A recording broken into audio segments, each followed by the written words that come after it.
wonderful day to feel beautiful. Welcome back to Talks Beauty. And because this is October, this means this is the month of mental health awareness. And we have a special guest today, Cita dari Ibunda.id. Hai. Of course sama Ines juga tetap ada. Kembali lagi bersama saya. Ya ada dia. Dari tadi gue di mana? Enggak. Yo power. Enggak, karena emang penting banget pembahasan kita hari ini, ya kan. Kita akan membahas mengenai mental health dan digital era karena pastinya agak-agak berat gitu loh menjadi apa ya? Mencoba untuk selalu eksis gitu di sosmed. Tapi at the same time kadang-kadang tuh berat untuk apa namanya? Mungkin bisa dibilang self worth dan kita nggak ngerasa apa ya, insecure gitu. Gimana sih caranya untuk memakai sosmed tuh tetap stay sosmed aja gitu, nggak depresi karena itu. Sebenarnya itu sih yang mau kita omongin kan? Ya. Minum. Sorry. Tapi mungkin kita awali dari tadi kita awali dari mana? Dari sini Bu. Iya, dari sini kita sering melihat perkataan yang mungkin bukan tidak senonoh, cuman kayak bikin kita comparing ourselves gitu ya, merasa insecure. Kayak, kok kita nggak sebagus mereka sih? Kok mereka punya Alphard baru, Alphard tuh udah lama. Jet baru. Ya kayak gitu-gitu kan nggak bisa kita kontrol kan. Nah sebenarnya gimana sih cara kita tetap ngelindungin diri kita gitu? Sebenarnya kan kalau sosial media tuh kan platform ya. Maksudnya dia dibuat untuk membuat kita sebenarnya nyaman untuk menggunakan aplikasi itu gitu. Kalau misalnya sejauh ini kita nggak nyaman, berarti kan there's something wrong dengan kita sendiri, bukan si platformnya gitu kan. Nah, gue selalu bilang sih kalau misalnya lo main sosial media, mendingan lo pertama mengenali diri lo sendiri gitu. Jadi sosial media akan menjadi toxic ketika lo tuh insecure emang dari kondisi lo sekarang gitu. Terus kemudian lo ngerasa sekarang lagi nggak stabil dalam hal kehidupan, dalam kondisi kesehatan mental lo gitu. Atau opsi yang ketiga adalah ketika emang lo nggak punya kehidupan lain di luar sosial media gitu. Itu jadi toxic banget tuh 3 hal ini. Lo tuh kategorinya yang mana nih? Lo kira-kira baca aja deh diri lo sendiri gitu. Lo review aja. Lo ada di kategori mana gitu. Karena ketika lo not secure enough sama diri lo sendiri, apa aja tuh bisa jadi trigger. Jadi sosial media itu trigger gitu. Bukan sosial media langsung membuat kita jadi depresi gitu. Tapi itu adalah trigger. Jadi let's say saat ada beberapa teman gue yang memang punya isu terhadap anxiety misalnya gitu. Memang dia lagi dalam tahap pengobatan dan lain-lain. Sometimes ketika lo main sosial media itu jadi trigger baru loh. Gitu. Jadi trigger baru gitu dan itu memperburuk kondisinya dia gitu. Makanya kalau teman-teman gue saranin ya lo lakuin aja diet sosial media gitu. Nggak ada yang salah kan. Itu powernya dari lo loh. Akun-akun lo ya kan. Handphone lo gitu. Itu ada powernya dari lo. Kadang kan kita terlalu takut FOMO ya, jadi takut kehilangan. Ya, kita takut kehilangan eksistensi dan gak update sama kehidupan gara-gara sosial media gitu. Padahal kalau lo mau update tentang kehidupan orang sekitar lo, kenapa nggak telepon aja? Iya sih. Iya kan? Bener sih. Iya kan? Ya gitu. Ya dan itu jadi hal yang aneh aja, kita jadi ngerasa kita nggak punya kontrol terhadap diri kita sendiri, yang padahal itu membuat kita jadi nggak nyaman gitu. Gimana kalau kalian sendiri nyaman sejauh ini pakai sosial media? Dilempar bolanya ke saya. Kalau gue sih sebenarnya gini ya, yang sulit buat gue adalah gue pernah mengalami gangguan-gangguan itu, of course gitu. Karena hidup orang kalau menurut gue secure gue pasti ada tahap gue lagi insecure. Pasti gitu. Pasti. Dan ketika gue lagi insecure, emang bener. Gue pernah tuh setelah gue melahirkan, gue tuh merasa jelek banget. Gue merasa gue gendut, gue merasa gue bloated, gue merasa gue bukan gue. Dan gue bener-bener niat apapun tuh bitter. Gue buka sosmed, gue kesel. Banyak orang bisa ke kanan ke kiri, gue enggak. Gue di rumah dan gue harus nyusuin anak gue. Menurut gue itu dark banget saat itu gue gitu. Jadi emang mungkin masanya di gue. Dan yang untungnya waktu itu suami gue bilang, mendingan kamu nggak buka sosmed dulu deh, karena kamu cenderung kamu tuh jadi depresi gitu. Kamu tuh depresi karena kamu ngeliat orang lain punya kebebasan itu, sedangkan gue sebenarnya bukan nggak bebas, tapi gue masih adaptasi karena gue baru punya bayi.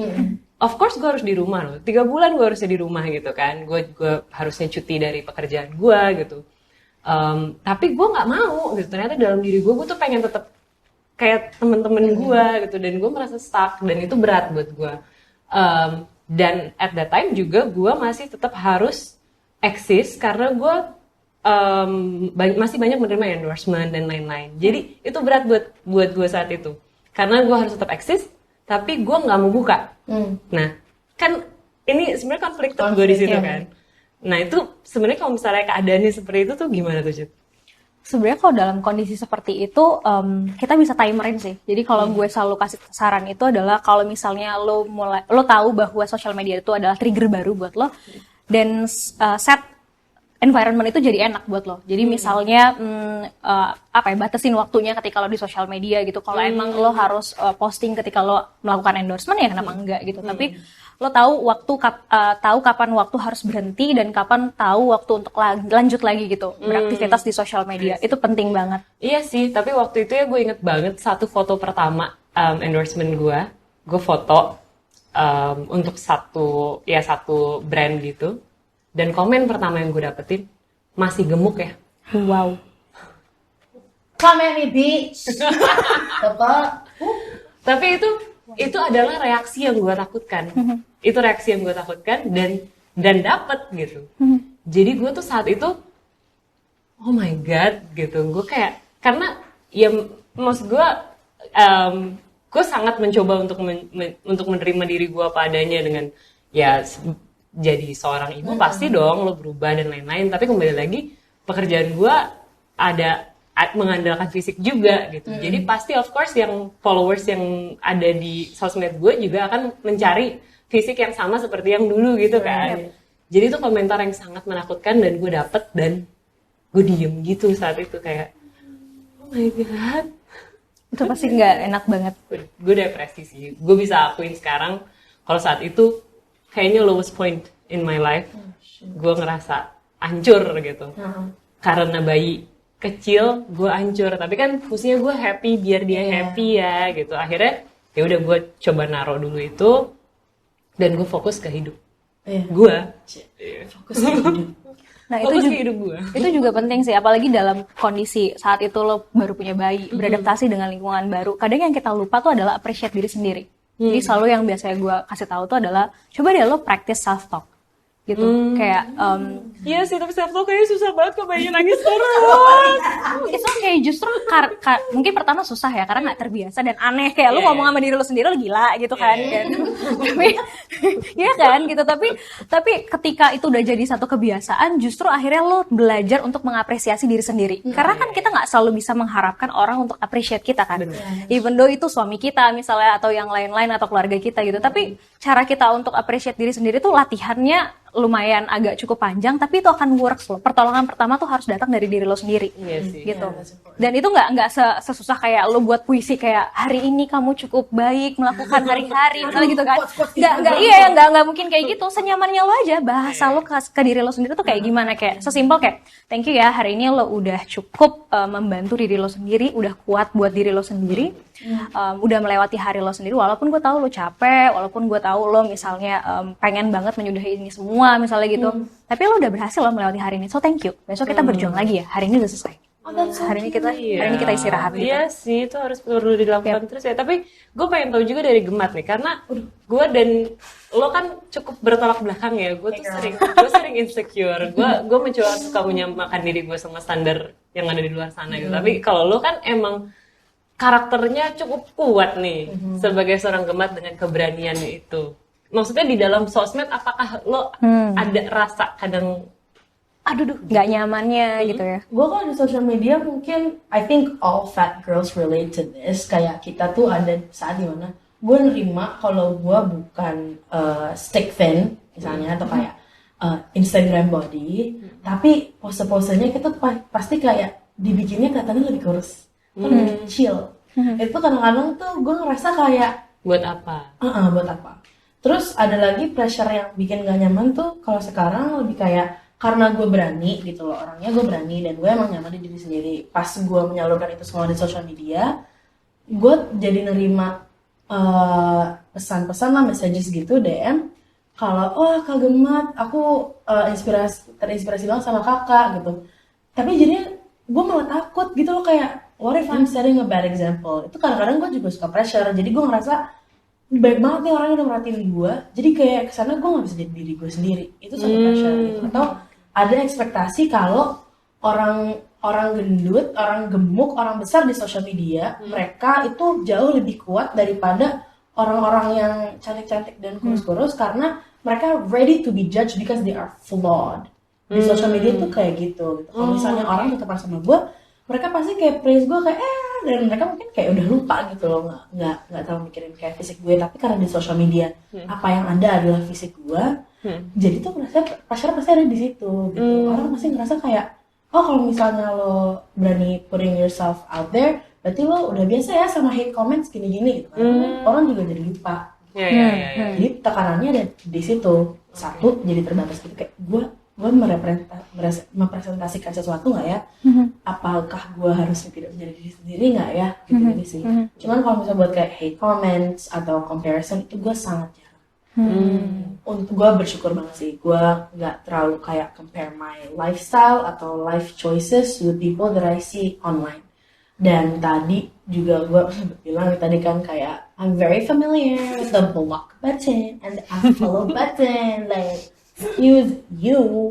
Kalau misalnya lo udah gue anggap mengganggu atau nggak penting di dalam hidup online gue, yang gue juga ketemu sama lo in real life, you're gone bitch. Like excuse you. I don't know, tapi banyak loh orang yang kayak very attached to their social media, yang kayak dulu gue tuh sangat di-praise karena hobi gue adalah unfriending people on Facebook. Back to that, gue baru aja nge-unfriend seseorang di Facebook. Tadi. May I ask who? You may ask, but I will not answer. Tapi gitu, gue kayak, kok lo bisa sih unfriend dia? Nah, karena butuh keberanian kan. Tapi menurut gue itu attachments, kayak menurut gue itu suatu attachment antara lo dan profil lo. Kalau misalnya lo ngeliat profil lo hanya profil online, lo bakal bisa aja kayak ngeblok, unfollow, unfriend siapapun yang lo mau, yang penting kayak nggak berwarna lo.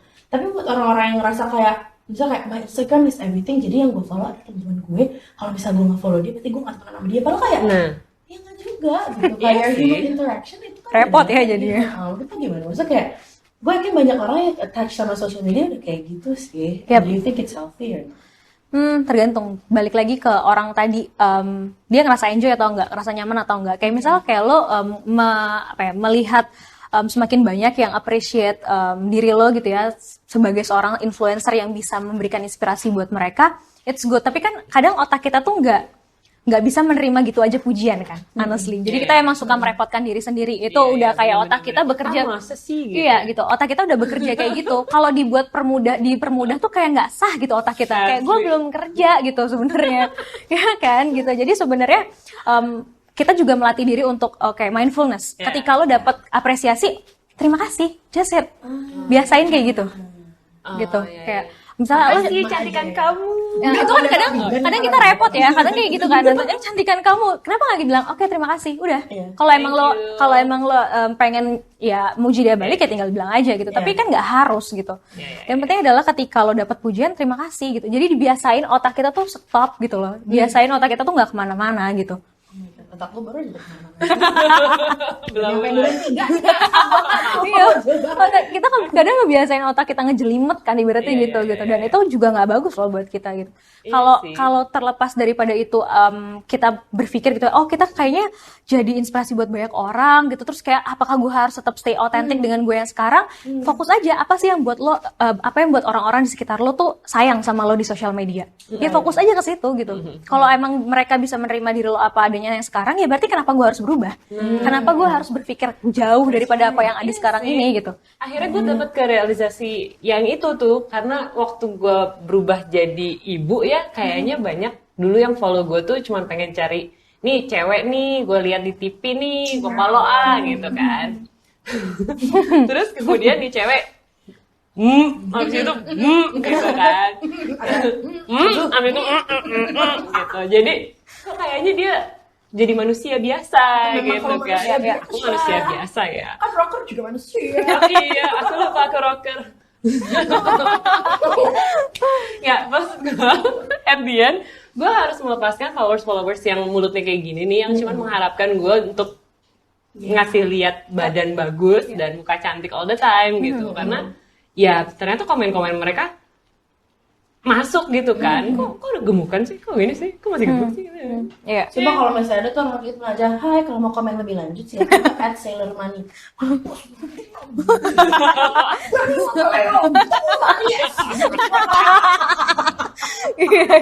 Iya. Tapi kita harus punya mentalitas seperti itu ya. Maksudnya untuk ngeblok itu sendiri biar ada keberanian untuk benar-benar sayangin diri kita dulu. Iya. Iya, self awareness dan self control tuh penting banget di social media. Nah, Iya. terus ada satu topik lagi yang gue juga penasaran nih.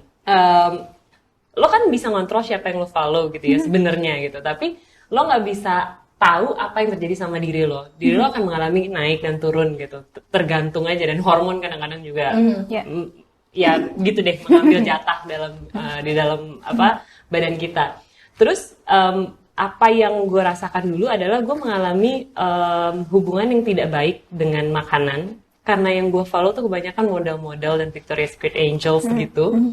Nah, gimana sih caranya lo tahu kalau oke, ini nih udah salah nih gitu? Karena setiap kali gue lihat mereka di sosmed gue nggak mau makan. Karena gue pengen badan gue kayak mereka, gue pengen secantik mereka, gue pengen kaki gue sepanjang mereka. Yang nggak mungkin sebenarnya, mereka mau cangkok di mana? Halo, gitu. Asli. Cuman kan itu menjadi masuk ke dalam subconscious gue kan gitu, dan harusnya gue lebih aware, tapi gue nggak tahu at the time gitu. Nah, gimana sih caranya untuk lo tahu kalau no, lo harus unfollow nih yang kayak gini-gini nih gitu, karena ini akan berakibat buruk sama lo. Waktu itu sampai di saat sekarang, maksudnya lo bisa keluar dari proses itu gimana? Gue makan. Dari nggak makan, gue makan. Jadi otak gue berguna lagi. Lo unfollow gitu. Iya, keren. Wah, akhirnya nih. Berarti kayak Langsung action plan ya?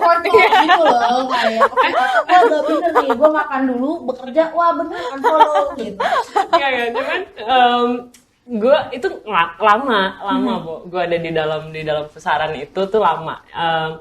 Dan untuk sampai ke saat ini adalah gue banyak meditasi, gue banyak yoga, gue banyak ngobrol sama diri gue gitu. Baru gue sadar kalau ini tuh karena gue banyak ngeliat sesuatu yang terlalu perfect. Dan gue mau mencoba menjadi perfect. Dan perfect itu nggak pernah akan gue dapet, ever. Gitu loh. Mau gue train 7 hari seminggu pun nggak akan bisa gue jadi Alessandra Ambrosio gitu, karena bukan dia gue gitu. Ya itu sih. Tapi kan maksud gue Ada itu banyak. lama, dan gue menyakiti banyak orang. Gue bahkan pernah marah sama laki gue karena gara-gara dia suruh gue stop makan karena gue binge eating. Maksud gue, gue sudah menyakiti orang yang gue sayang. Sebenarnya bisa dilihat itu adalah jadi abnormal behavior itu bisa kita lihat ketika ada perilaku kita yang tidak biasa, menyakiti diri sendiri atau orang lain, dan itu udah merugikan tubuh kita gitu. Gitu. Jadi bisa dilihat dari 3 kategori itu sih. Sesimpel adalah misalnya ada yang negor lo, kok lo berubah sih? Misalnya gitu, atau kayak kok kamu kayaknya melakukan sesuatu yang berbeda ya dari biasanya. Karena kadang ketika kita nggak aware sama diri kita, orang sekitar yang paling terdekat yang paling aware kan. Iya, betul. Cuman kadang-kadang kita ngegas duluan ya, maksud lo apa begitu?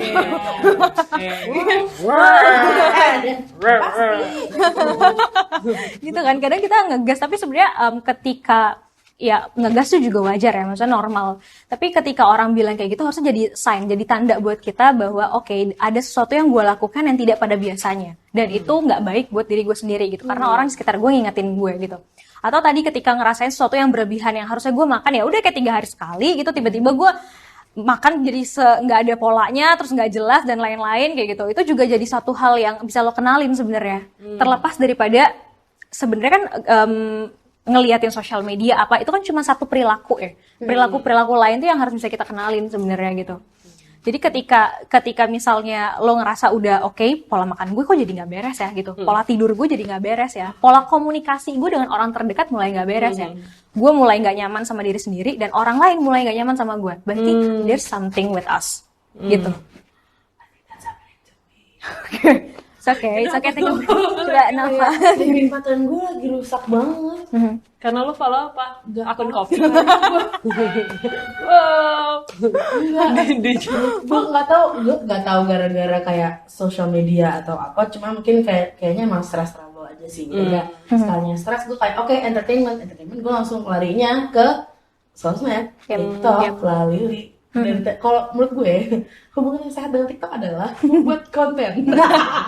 Kayak Yap. Dan itu sekarang gue malah kayak scroll terus. Oh, keenakan. Jadi kayaknya I think that's happening. I think there's something wrong happening right now, but I think I will fix it. Dan soalnya kalau misalnya gue scroll terus sampai jam 4 pagi, gue nggak tidur. Oh, Jadi oke. gue ya udah hancur lah.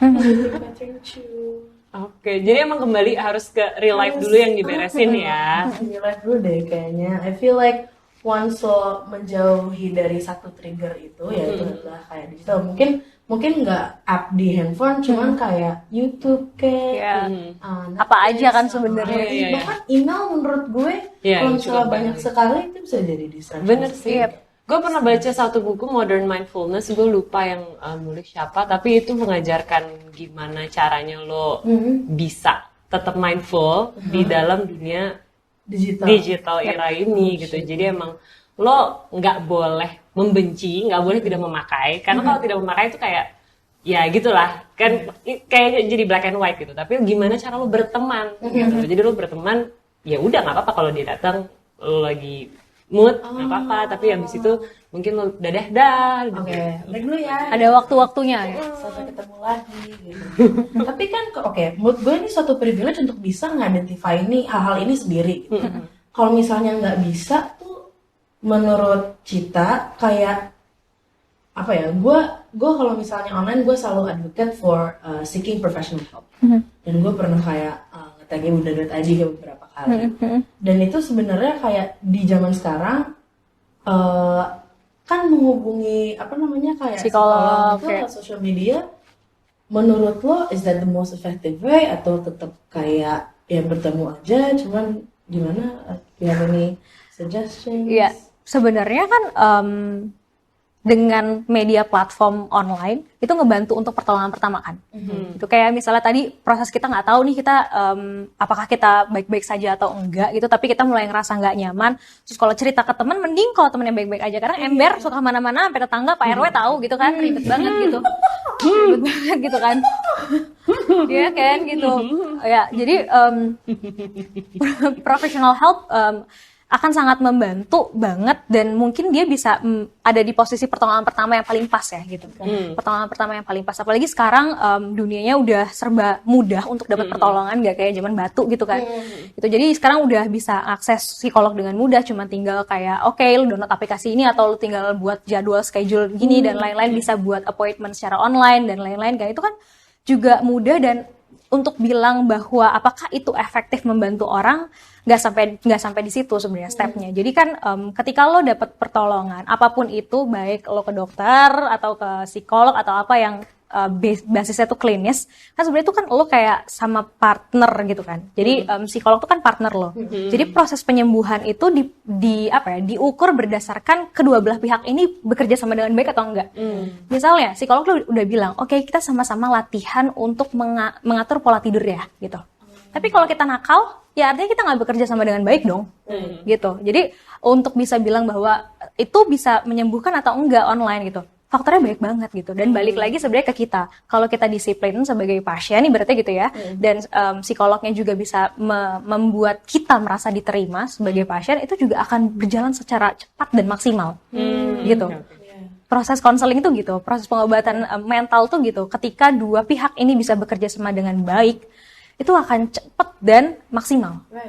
Kadang kan kita kan dengar banget ya cerita kayak, gue harus minum obat nih sampai berkali-kali gitu, terus habis itu nggak sembuh-sembuh, ngerasa apa? Oke, lo minum obat, tapi lo masih lifestyle lo masih berantakan juga gitu. Ya gimana gitu kan gitu. Dan sedangkan psikolog atau psikiater nggak 24 jam sama lo gitu. Dia bukan personal assistant lo kayak Siri gitu kan. Dia nggak bisa kayak halo ya betul gitu kan. Nggak gitu kondisinya gitu. Jadi lo sendiri harus komit terhadap diri lo bahwa gue komit sama pengobatan ini gitu. Gue pulih secepatnya. Setelah lo bisa berhasil pulih kan udah gampang banget gitu loh. Lo mau ngelakuin apa dan lain-lain. Sejauh lo tahu do and don'ts-nya tuh semana gitu kan. Batasan-batasannya gitu.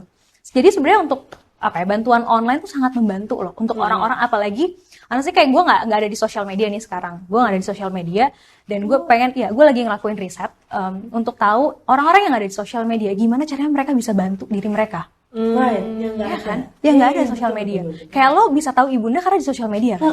Terus buat orang-orang yang nggak tahu sosial media, nggak pakai sosial media, gimana cara mereka bisa bantu? Dapat bantuan gimana? Gitu. Apalagi let's say ngomongin sama Indonesia itu kan luas ya, nggak cuman perkotaan. Iya, Ya kan? banget. Dan gue tahu bahwa di desa-desa atau di apa ya, kota-kota kecil itu nggak semua dapat pertolongan loh. Nggak semua ada psikolog, nggak semua ada rumah sakit jiwa gitu kan. Dan itu gimana caranya mereka minta bantuan, itu yang lagi gue lakuin terhadap diri gue sendiri, sehingga gue tahu apa yang bisa gue lakukan, apa yang bisa gue bantu untuk banyak orang nih sebenarnya, untuk mereka bisa dapat akses paling mudah untuk dapetin pertolongan gitu. Itu kan nggak gampang gitu. Iya, pasti susah banget sih. Gue juga baru akhir-akhir ini find out kalau BPJS pun ternyata ada pertolongan kejiwaan deh kalau misalnya mereka tuh bilangnya, which is really great. Tapi again, akses. Iya, Kalau misalnya orang ini nggak punya BPJS gimana? Gitu. Jadi kayak how do we start seeing that mental health is a health need. Ya. That is really important. Makanya sebenarnya pemaksimalan internet tuh juga akan sangat membantu nih buat gue bayanginnya kalau misalnya di setiap desa ada tower gitu ya internet gitu, itu kayak akan sangat banyak membantu loh gitu. Setidaknya kita nggak bisa ngirimin banyak psikolog ke tiap daerah, tapi kan bisa ngebantu mereka untuk bisa dapat akses Reach tercepat out, ya. gitu. Belum lagi kalau di desa-desa tentang awareness soal mental health nggak kayak kita. Ya, that's Iya true. kan? Dan kita aja di sini lumayan baru ya. Iya, baru gitu. Dan belum lagi mereka bisa aja bukan dapat support system yang oke gitu. Bisa jadi yang judging, oke, ke dukun yuk gitu. Benar kita ke dukun gitu loh. Pasti banyak banget yang kayak gitu gitu. Dan gue pengen reach out sampai sana gitu. Gimana caranya gue bisa bantu? Karena gue nggak bisa pilih-pilih bantu orang dong. Iya dong, Iya, benar-benar. gitu. Harus bantu semua. But I feel like you can only help yourself first. Yap. Siap. Dan Iya, ketika lo benar. dapat privilege untuk bisa dapat bantuan secepatnya, kenapa nggak manfaatin? Yes, Gitu. indeed. Bener-bener. Dan yang paling penting kayaknya kalau boleh gue garis bawahi adalah ya intinya adalah lo harus terus-menerus mengenal diri lo lebih jauh. Karena diri lo pasti juga melewati banyak proses, lo akan berubah, lingkungan lo juga akan berubah, dan pastinya lo juga akan evolve dengan perubahan-perubahan itu kan. Yap, betul. Betul banget. Ya, thank you so much Cita Thank you, sudah Cita. mencerahkan kita hari ini. Ya, semoga membantu. Sangat pasti Pastinya. membantu. Yes, dan semoga juga membantu yang nonton dan juga dengerin episode kali ini. Terima kasih. Dan kita akan ngomongin banyak hal menarik lainnya di Magnet Talks Beauty. See you guys.